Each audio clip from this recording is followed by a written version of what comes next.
अस्सलाम वालेकुम जी, welcome back student. Video clip 2 की हम बात करेंगे। हमने कहा था कि हम एक एग्जांपल से जो है इसकी मज़ीद अच्छी अंडरस्टैंडिंग कर लेते हैं कि हमने किस तरह से जो है परचेज़ या सेल करना है, क्योंकि प्राइसेस हमारी डिफरेंस आ रही होती हैं। ओके जी, चलिए ये डाटा है आपके पास, एक इलस्ट्रेशन गिवन है। देखें जी, इसको थोड़ा रीड करते हैं ताकि आपकी अच्छी अंडरस्टैंडिंग हो। Where in the cost of goods sold, ठीक है, हमने कैलकुलेट करना है। Assume that the with electronics companies sell the electrical equipment and supplies. Included in a company inventory is the 5 Elco AC40 generators. These generator are identical, mean to say same है, ठीक है, इनमें कोई difference नहीं है.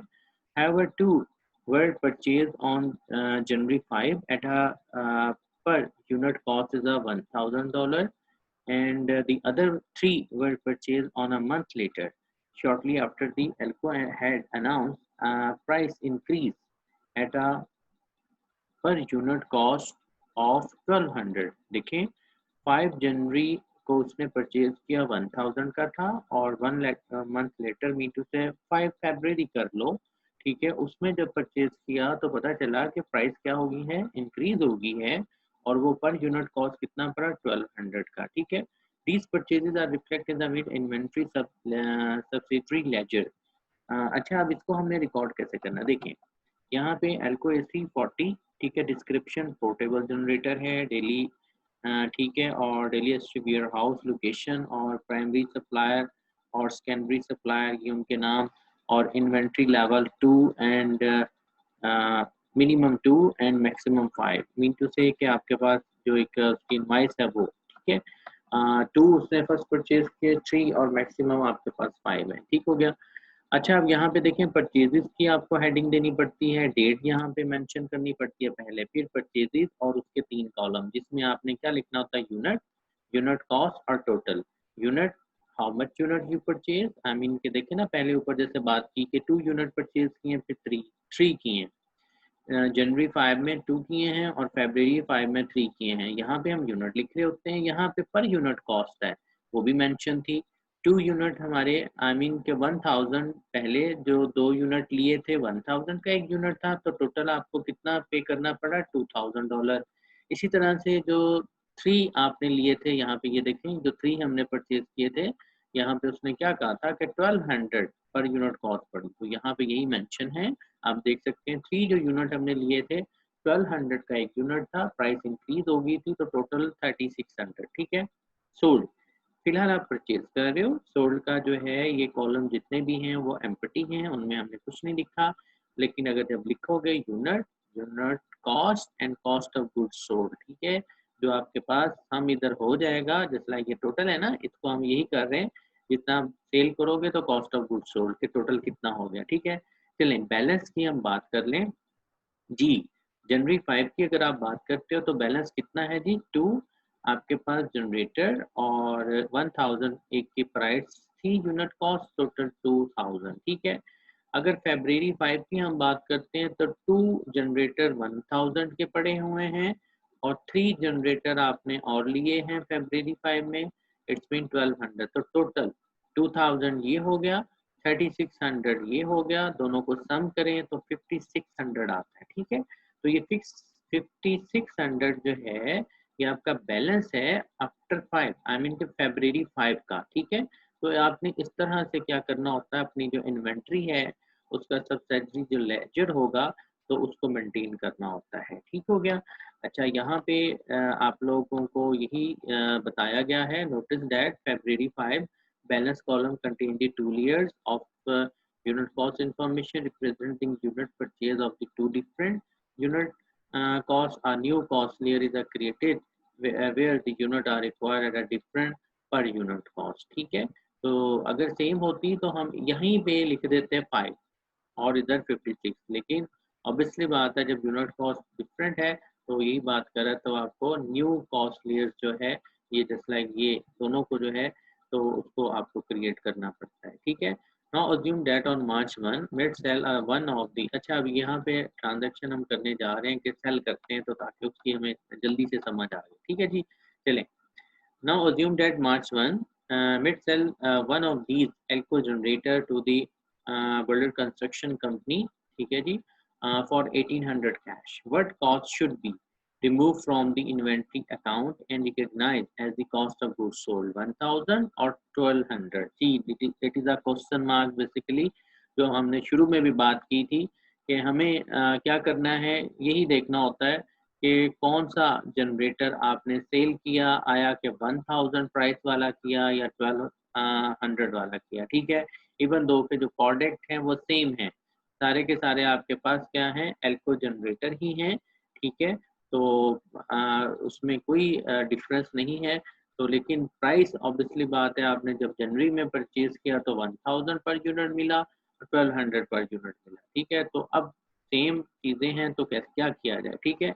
Answer such question, accountant में use the approach called a specific identification और दे में B adopt the cost flow assumption. दो किस्म के मेथड हैं जो कि अकाउंटेंट यूज करते हैं, एक को स्पेसिफिक आइडेंटिफिकेशन मेथड कहते हैं और दूसरे को हम कॉस्ट फ्लो अजम्पशन कहते हैं। either of these approaches are acceptable.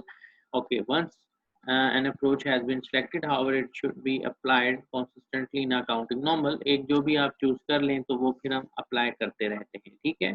चलिए स्पेसिफिक आइडेंटिफिकेशन की हम बात कर लेते हैं। देखें, स्पेसिफिक आइडेंटिफिकेशन का ये होता है कि it is used when the actual cost of individual unit of a merchandise can be determined from the accounting record.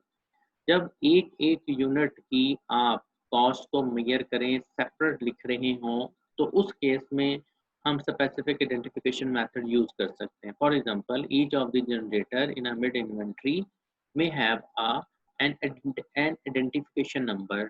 Okay, model same होगा लेकिन आप देख सकते हैं उसका कोई ना कोई एक नंबर ऐसा होगा, आइडेंटिफिकेशन नंबर, जिसका जैसे होता है ना प्रोडक्ट, कोई सीरियल नंबर जिसको आप कह सकते हैं, वो दूसरे से तो डिफरेंस होगा ना। तो यही कि वो कहता है जब जो जनरेटर है, मान लिया may have an identification number and these number may be appear on the purchase invoice और invoice पे भी ये होता है।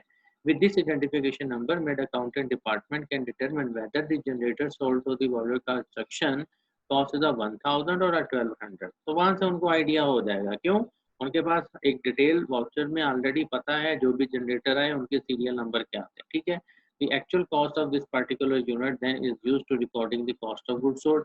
और 1800 का तो लेट्स सपोज यहाँ पे बात कर रहे थे ना, सेल किया, लेकिन जो कॉस्ट ऑफ गुड्स सोल्ड है वो 1000 है या 1200, जो भी उसमें होगा वो आप चार्ज करेंगे, ठीक है।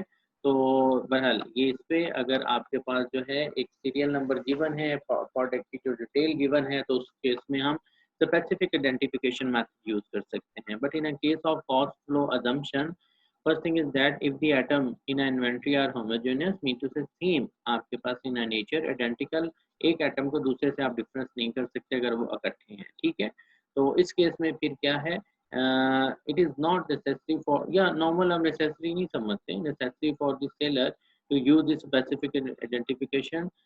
the seller may follow the more convenient practice of using a cost flow assumption। और इसमें जी बच्चों तीन जो है आपके पास मेथड है जो कि हम यूज करेंगे, जो कि सिर्फ उसी वक्त आप यूज करते हैं जब आपके पास जो large number of identical inventory जो है एटम आप परचेज कर रहे हो, ठीक है। तो when cash flow assumption is used, then seller make the assumption as the sequence in which unit are withdraw from the inventory। For example, seller might assume that the oldest merchandise always is sold first, depend on a merchandiser, ठीक है। तो वो कोई भी हो सकता है। बहरहाल इसके जो है कॉस्ट फ्लो के थ्री थ्री कॉस्ट फ्लो आपके पास assumptions हैं, आपको शायद नाम आइडिया हो ही। एक को हम कहते हैं एवरेज कॉस्ट मेथड, दूसरा फर्स्ट इन फर्स्ट आउट और तीसरा है लास्ट इन फर्स्ट आउट, ठीक है जी। एवरेज कॉस्ट मेथड में आप क्या करते हैं, एवरेज कॉस्ट मेथड में वैल्यू ऑफ जो मर्चेंडाइजिंग है, unit sold and unit remaining in inventory at the average per unit cost, ठीक है। आप जो यूनिट सोल्ड करते हैं या रिमेनिंग जो आपके पास इन्वेंट्री में रह जाते हैं, देखिए होता ये है कि जैसे लाइक 1000 था, 1200 था, इन दोनों को आप क्या करते हो, प्लस कितना हो जाएगा आपके पास टोटल, आई मीन के हम इनका यानी कि 2000 उसके आए थे और 36 इसके 56 का, उसको 5 पे डिवाइड कर देंगे तो आपको पता चल जाएगा पर यूनिट कॉस्ट हमें एवरेज कॉस्ट क्या पड़ी है एक यूनिट की, ठीक है।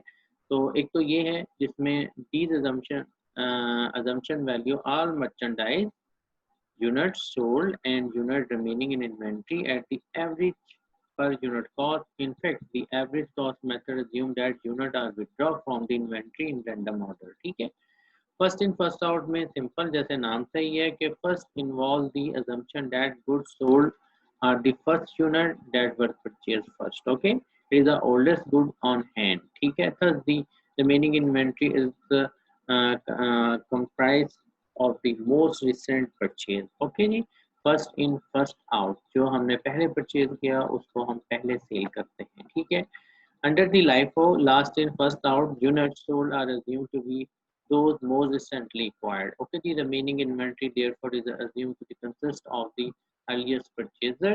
ठीक हो गया. The cost flow assumption selected by a company need not corresponding to the actual physical movement of a company merchandise when the unit of merchandise are identical or nearly identical. It does not matter which unit are delivered to the customer in a particular sale transaction. There are in measuring the income of the business that sell unit of identical merchandising, accountant consider the flow of the cost to be more important than the physical flow of. I mean physically check करने की जरूरत नहीं होती, just आपके पास identical ही सारे आपके item हैं. हमारा कंसर्न मेन ये होता है कि how much unit you just sell, और उसको हमने रिपोर्ट करना होता है अपनी इनकम स्टेटमेंट में as a cost of goods sold के सेक्शन में. ठीक है, बाकी जो रिमेनिंग आपके पास पड़े हुए हैं वो भी सेम वही है. ठीक है, जो आपने सेल किया. ठीक है, तो ओवरऑल इनकी नेक्स्ट जो हमारी वीडियो है उसमें हम इन सभी मेथड की एक एक एग्जांपल भी करते हैं और दोबारा से इनको जो है इन डिटेल डिस्कस करते हैं. ठीक हो गया, ताकि आपकी अच्छी अंडरस्टैंडिंग हो जाए. एग्जांपल्स के साथ नेक्स्ट वीडियो में हम इसको डिस्कस करते हैं, एवरेज कॉस्ट मेथड को भी, फर्स्ट इन फर्स्ट फाइव को भी और लाइफो को भी. ठीक हो गई, चलें, अल्लाह हाफिज फॉर दिस क्लिप.